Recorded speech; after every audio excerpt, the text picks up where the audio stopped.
골로새서 1장 26절 27절 말씀 다 같이 한 목소리로 받들어 읽도록 하겠습니다. 이 비밀은 만세와 만대로부터 감추어졌던 것인데 이제는 그의 성도들에게 나타났고 하나님이 그들로 하여금 이 비밀의 영광이 이방인 가운데 얼마나 풍성한지를 알게 하려 하심이라. 이 비밀은 너희 안에 계신 그리스도시니 곧 영광의 소망이니라. 아멘. 우리가 어제 이 말씀을 통해서 복음의 비밀의 영광은 바로 화해와 사랑의 신비다.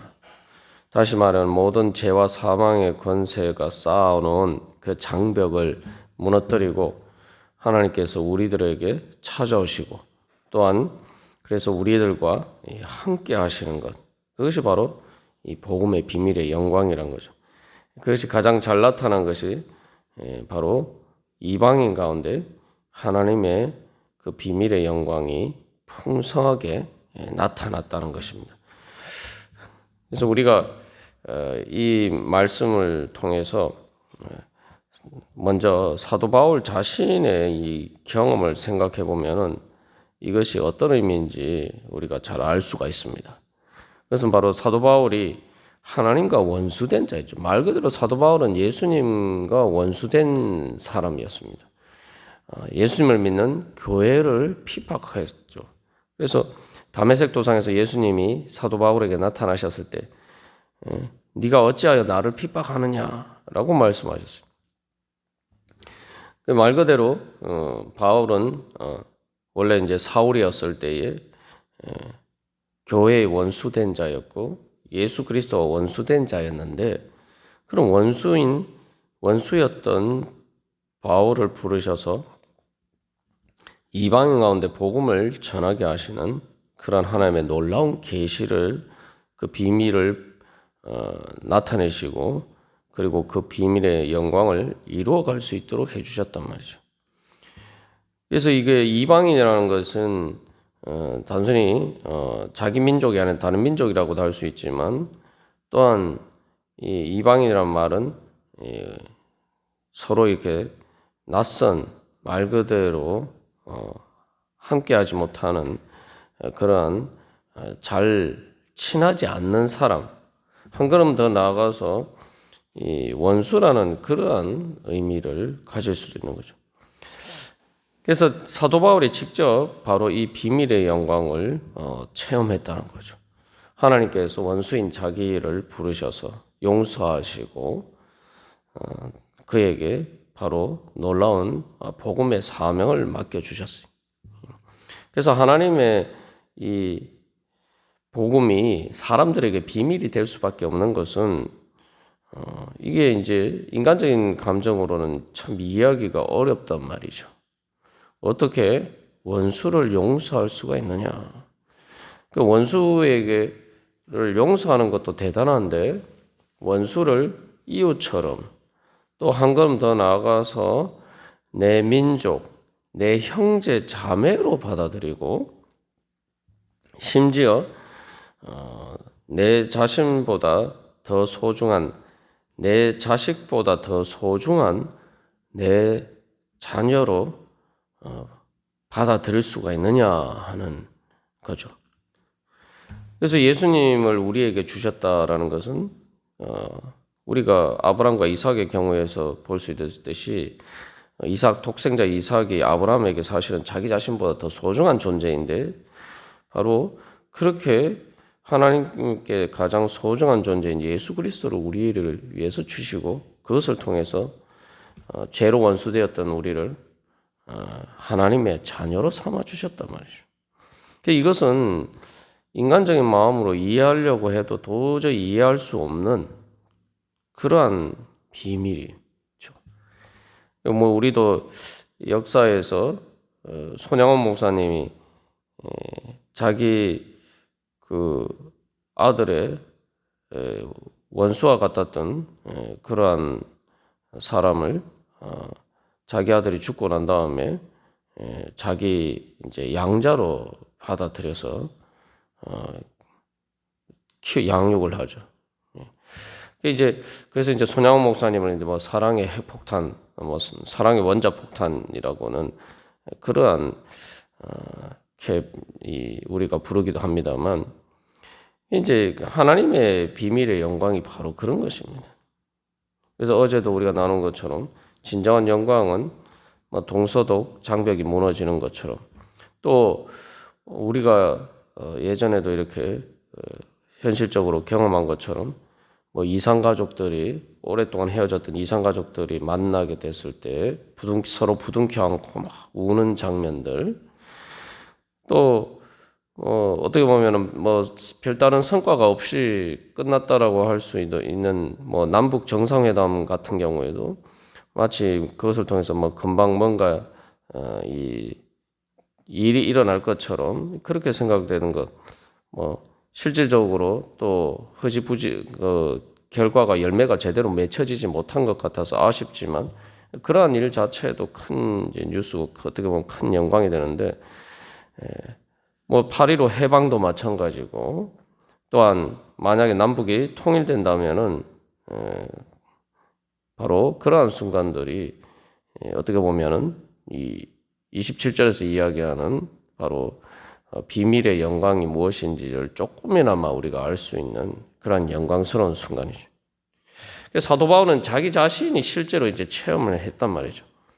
그래서 하나님이 그렇게 원수를 하나님의 자녀로 부르실 뿐만 아니라 더 놀라운 것은 너희 안에 계신 그리스도시다. 사실 원수였던 사람들과 얼굴을 보는 것도 사실은 이제 꺼리끼는 일이죠. 원수는 외나무 다리에서 만난다. 그런 속담이처럼 원수는 만나는 것조차도 이렇게 꺼리끼는 일인데 하나님께서는 바로 그런 하나님과 원수되었던 우리들 안에 계시기를 원하신다는 거죠. 그러니까 이게 이제 말 그대로 비밀이면서 또 사도 바울에게는 큰 영광이죠. 나 같은 죄인 살리신, 오늘 우리가 찬양한 것처럼 나 같은 죄인 살리신 그 놀라운 은혜가 얼마나 풍성한지. 그래서 사도 바울을 통해서 이제 이방인들 가운데 골로새 교회 교인들을 포함한 모든 민족 가운데 그러한 하나님의 비밀의 영광이 나타났다는 거예요. 그래서 이제 여기서 특별히 너희 안에 계신 그리스도라고 할 때 이것은 이제 개인적으로 우리 심령 안에라고도 당연히 포함합니다만 또 너희 안에라고 복수로 되어 있기 때문에 이제 사실은 이제 교회죠, 교회. 그래서 교회의 비밀, 교회도 그래서 우리가 지금까지 살펴본 예수 그리스도의 그 신비가 바로 교회를 통해서 나타납니다. 이 교회라는 것도 보면 그래요. 예수님의 그 나사렛 예수의 그 육신 가운데에서 하나님의 신성의 영광이 나타났다. 그렇기 때문에 사실 이제 믿기 어렵군 사람들에게 비밀이 되었고 또 그러나 그 자체가 우리에게 하나님께서 그렇게 말 그대로 나사렛 예수를 만날 수 있는 사람은 누구나 낮고 천한 사람도 만날 수 있도록 주님께서 우리를 그렇게 찾아오셨기 때문이다. 그래서 비밀의 영광이다. 우리 나누었습니다만 이 교회도 마찬가지입니다. 우리가 신약 성경을 쭉 보면은 고린도 교회 같은 그러한 문제 많은 교회들도 있었고 또 이 사람들끼리 모여 있는 교회라는 것도 사람들끼리 모여 있다 보니까 여러 가지 아직 부족한 부분들이 있기 때문에 또 사람들을 시험에 들고 또 실망케 하는 그런 일도 많습니다. 그러나 이 골로새서에서는 앞에서도 우리가 나눈 것처럼 사도 바울이 이야기한 것처럼 교회가 바로 그리스도의 몸이다. 그래서 하나님께서는 그렇게 부족한 인간들이 모인 교회지만 바로 그 안에서 역사하셔서 우리를 변화시키시고 그러한 우리들을 통해서 바로 우리 자신을 구원할 뿐만 아니라 또 많은 생명을 구원하게 하시고 오늘 우리가 우리 현실로 경험하고 있는 것처럼 땅끝까지 모든 민족에게 복음이 전파되어서 우리도 하나님을 믿게 되고 또 주님의 그러한 비밀의 영광이 나타나는 하나님의 그러한 도구가 되어 있다는 거죠. 그래서 우리가 이 이제 나사렛 예수와 관련한 그리스도의 영광의 비밀의 영광과 관련해서 이 예수 그리스도의 몸인 교회도 마찬가지입니다. 그래서 교회가 낮고 천하게 보이고 우리가 지난번에 그 열왕기하 13장 말씀 바로 엘리사의 무덤에 던져진 그 시체가 다시 회생하는 그러한 부활의 역사에 대해서도 살펴보았습니다만 교회가 그렇게 무덤처럼 보일 때도 있어요. 원래 세상이 다 사실은 무덤 같은 곳입니다. 뭐 화려하게 꾸민 뭐 피라밋 같은 그런 큰 무덤도 있고 초라한 무덤도 있지만 이 죄와 사망의 권세가 가득한 곳이 어떻게 보면 세상이 무덤과 같은 곳인데 그리고 또 거기에 있는 우리들이 주님 앞에 복음의 부르심으로 받았지만 또한 마른 뼈와 같은 그러한 정말 도저히 소망을 가질 수 없는 영광이라고는 하나님의 영광이라고는 없는 기대할 수 없는 그러한 사람들을 주님께서는 부르셔서 바로 그 가운데 역사하셔서 에스겔서에서 하나님께서 보여주신 것처럼 그 마른 뼈들이 살아나서 하나님의 큰 군대가 되도록 다시 살리신다는 거죠. 27절 마지막에서 영광의 소망이라고 이야기합니다만 정말 영광의 소망과는 거리가 먼 것처럼 보이는 바로 그 사람들을 부르셔서 하나님께서는 변화시키시고 그 가운데 역사하셔서 바로 복음의 비밀을 나타내십니다. 그래서 우리가 우리의 삶을 통해서 또 우리 자신이 나 같은 죄인 살리신 그 은혜를 돌이켜보면은 이 사도 바울이 말하는 이 비밀의 영광이 얼마나 풍성한지를 알게 하려 하셨다라고 하는데 우리가 정말 예수를 믿게 되면은 믿고 신앙생활을 하면은 주님의 은혜를 경험하면은 이 말이 무슨 말인지 알죠. 사실 이제 제 자신을 봐도 정말 그 낮고 천한 자리에서 바로 주님께서 그렇기 때문에 불쌍히 여기셔서 사도 바울을 구원하여 주신 것처럼 저를 구원하여 주시고 또 그것을 통해서 또 하나님의 영광을 드러내기를 원하시는 그 하나님의 신비한 뜻을 제 삶에서도 이제 경험하고 있습니다. 그렇기 때문에 이제 우리가 이 말씀을 통해서 다시 한번 사도 바울이 이 비밀이 크도다 나는 그리스도와 교회에 대해서 말하노라 우리 어제 나눈 에베소서 5장 32절 말씀처럼 다시 한번 하나님께서 나를 통해서 또 우리들을 통해서 우리 교회를 통해서 하나님께서 어떻게 그 하나님의 영광을 나타내시기를 원하시는가? 우리를 어떻게 변화시키셔서 바로 하나님의 그 영광의 풍성한 것을 우리들에게 나타내시고 그것이 충만해서 우리를 통해서 흘러가도록 그렇게 인도하실 것인가? 우리가 이제 그런 소망을 가져야 됩니다. 그래서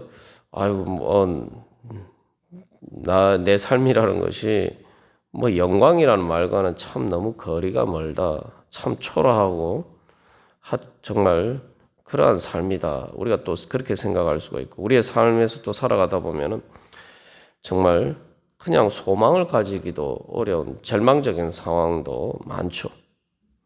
그러나 우리가 역사가 우리에게 보여주는 것처럼 사도 바울의 삶이 그랬고 또 많은 믿음의 선진들의 삶이 그랬고 또 교회가 그랬고 또 오늘날 지금까지 내가 주님 안에서 은혜로 역사하신 우리 가운데서 역사하신 그 은혜를 볼 때도 그러하고 우리에게는 이미 이 영광의 소망을 가질 수 있는 분명한 근거들이 많이 있습니다. 그래서 다시 한번 우리가 오늘의 삶에서 오늘 지금 우리의 삶의 현실 속에서 다시 한번 우리 안에 계셔서 그 영광의 소망을 이루시도록 우리 가운데서 역사하시고 우리를 다시 위로하시고 고쳐주시고 이렇게 세워주시고 부활의 능력으로 새 힘을 주셔서 바로 그 영광의 소망을 이루게 하시는 그런 예수 그리스도를 향한 믿음과 가운데 그 소망으로 기도하면서 주님 앞에 나아갈 때 또 하나님께서 우리가 지금까지 기대하지 않았던 또 미처 소망하지도 않았던 풍성한 은혜를 우리로 하여금 발견할 수 있도록 인도해 주실 줄 믿습니다. 우리가 그런 소망을 가지고 주님 앞에 기도하면서 나아가도록 하겠습니다.